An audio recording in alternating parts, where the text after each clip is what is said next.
Bismillahirrahmanirrahim.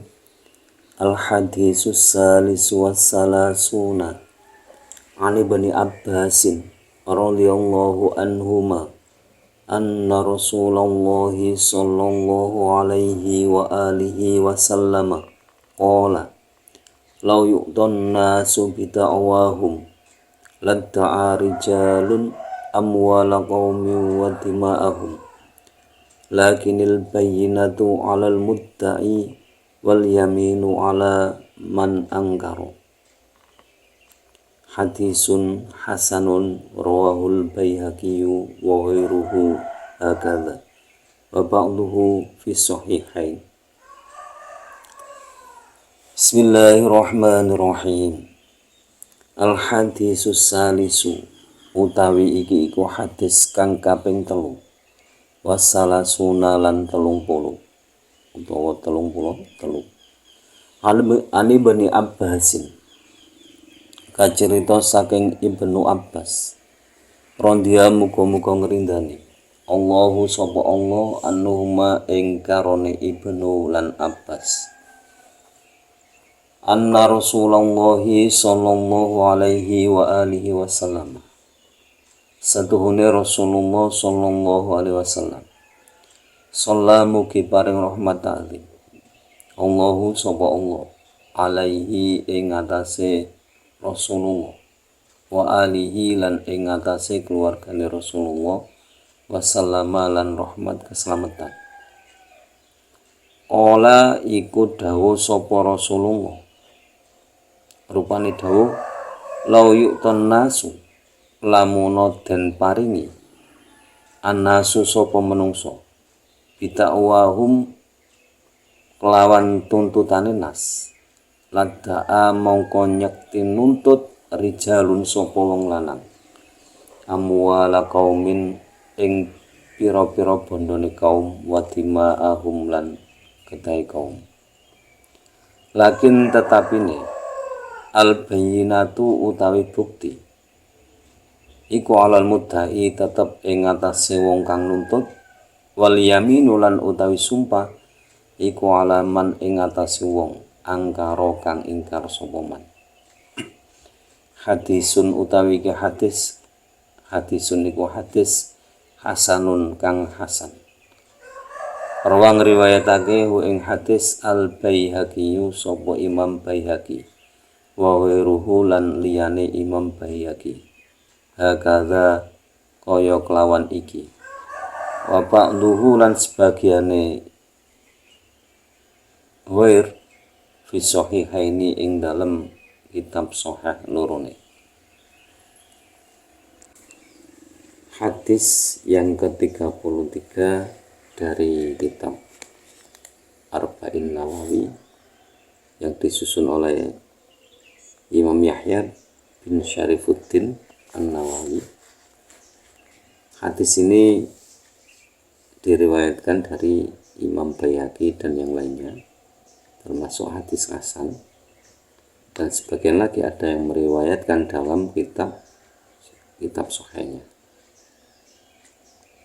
Dari Ibnu Abbas radhiyallahu anhu bahwa sesungguhnya Rasulullah SAW pernah bersabda, yaitu apabila tuntutan seorang manusia dipenuhi, maka tentulah seorang laki-laki akan menuntut harta benda dari kaum dan akan menuntut darah mereka. Tetapi bagi orang yang menuntut itu harus disertai bukti. Sedangkan yang dituntut itu harus bersumpah untuk mengingkarinya. Jadi untuk mengingkarinya harus bersumpah. Jadi makanya kadang yang paling sering kan itu misalkan harta peninggalan orang tua. Kadang kasusnya kan misalkan orang tua si A mempunyai anak si B, si C, terus si A tersebut orang tua si A tadi itu kan sayang sama si B, terus misalkan punya tanah 1 hektar itu dikasihkan ke si B semuanya, misalkan yang si C tidak dikasih. Nah, terlalu sayang itu tadi. Si C ya paling ketika dia masih hidup dikasih belikan rumah atau apa itu, tapi kan si A tadi sudah pesen kalau tanahnya yang 1 hektar itu untuk si B, tapi cuma sekedar pesan, nggak ada surat tertulis. Nah, akhirnya si A ini meninggal. Nah, lalu bagaimana? Akhirnya kan si B sama si C kan meminta ini dibagi sesuai hukum faraid. Misalkan kalau sama-sama laki-laki ya imbang kan bagiannya. Akhirnya si B nggak terima. Ini dulu pesannya ibu dan bapak disuruh ngasih ke saya semua kok, kamu minta ya nggak bisa. Nah, hal seperti itu mestinya kan si B itu harus membawa bukti. Misalkan kok dulu orang tuanya ketika masih hidup menulis surat di atas materai bahwa kepemilikan tanah ini sepenuhnya milik si B. Nah, kalau tidak bisa menunjukkan bukti itu, otomatis ini harus dibagi berdua. Itu karena akhirnya kan jelas harus berdua.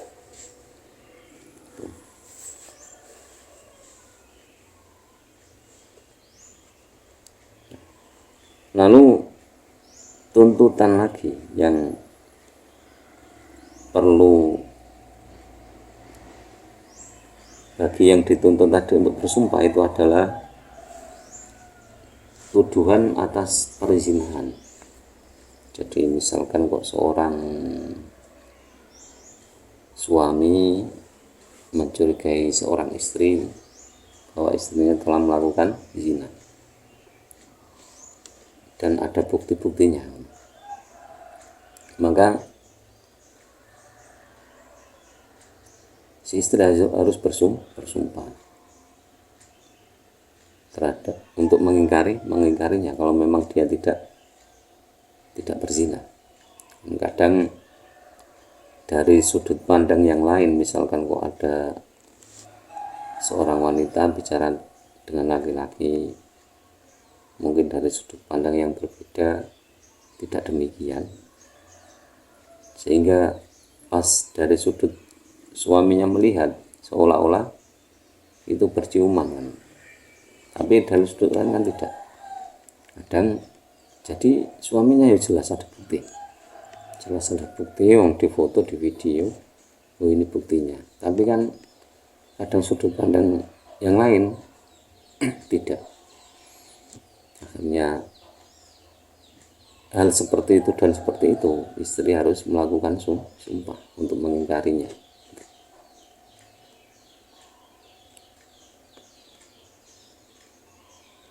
Jadi yang tidak bisa dituntut lagi atau yang tidak bisa dituntut itu misalkan kan ketika seseorang tidak sholat misalkan sholat 5 waktu, lalu ada orang mengatakan, oh kamu tidak sholat ya, oh saya sholat tapi di rumah, ya itu tidak bisa dituntut, tidak perlu bukti, tidak perlu sumpah, sudah saya sholat di rumah sudah, jadi tidak perlu sumpah.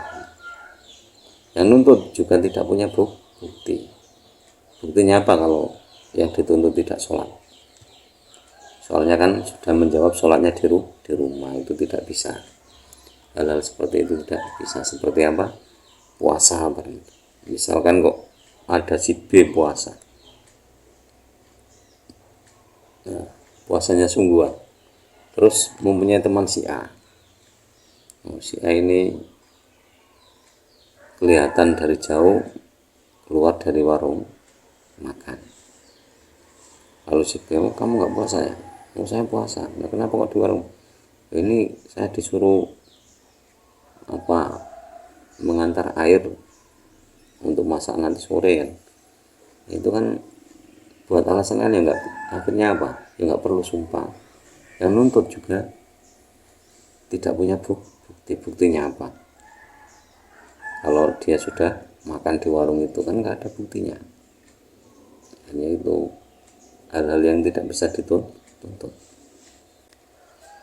Dan contoh lagi seperti misalkan tindakan cabul, itu berarti dituduh karena ingin segera menikah dengan satu sebab.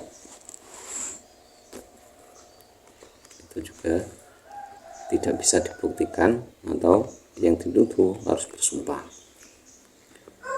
Lalu lagi tuduhan lagi, itu misalkan seorang yang banci misalnya, dituduh dengan perempuan atau dituduh seorang laki-laki. Jadi padahal banci, tapi tuduhannya kamu adalah perempuan atau kamu adalah laki-laki. Itu juga tidak bisa dibuktikan. Karena yang dituduh tidak harus bersumpah. Yes. Lalu seperti tuduhan lagi, misalkan anak-anak yang dituduh balik karena sudah mimpi.